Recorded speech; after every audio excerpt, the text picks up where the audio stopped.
杨老板，那个天鹅湾的这个款项全部准时到位了。这个呢是当时承诺您的8个点，您收下。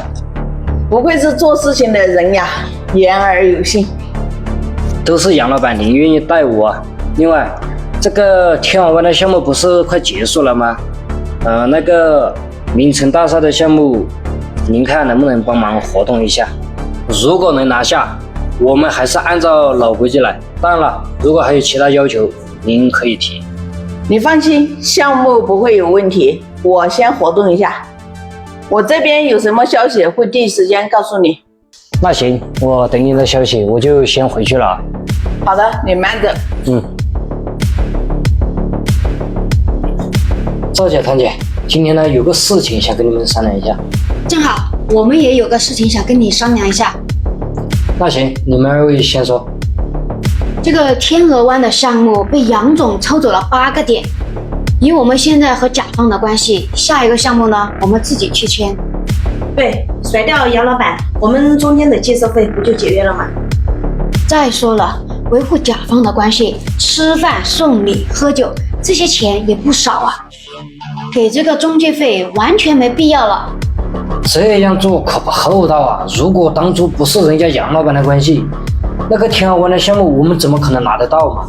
这话说的倒是没错，当初承诺给他的我们都已经给他了呀，并没有说下个项目的事情。你们的这个想法我不赞同。你说做小事嘛靠能力，但是做大事一定要靠人品。我们不能把人家杨老板甩了吧？这种事情一旦发生在我们身上，那这条路我们就断了，以后想在这个行业立足，可能就机会渺茫了。我们要维护公司的利益，这没必要的支出，我们为什么要给呢？对，如果说你不方便出面，我们可以去找甲方谈，最坏的打算就是没谈成嘛。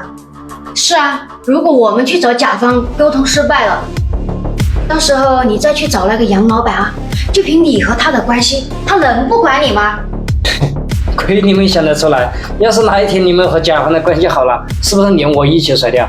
我们之间的关系嘛，永远不可能发生这样的事情，毕竟杨总他是外人嘛。我看未必，这个是信用问题。当你们在考虑甩掉杨老板的时候，可能已经在盘算怎么甩掉我了。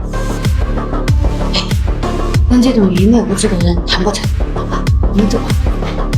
走，他既然想做好人，就给他做，我看他能够做多久。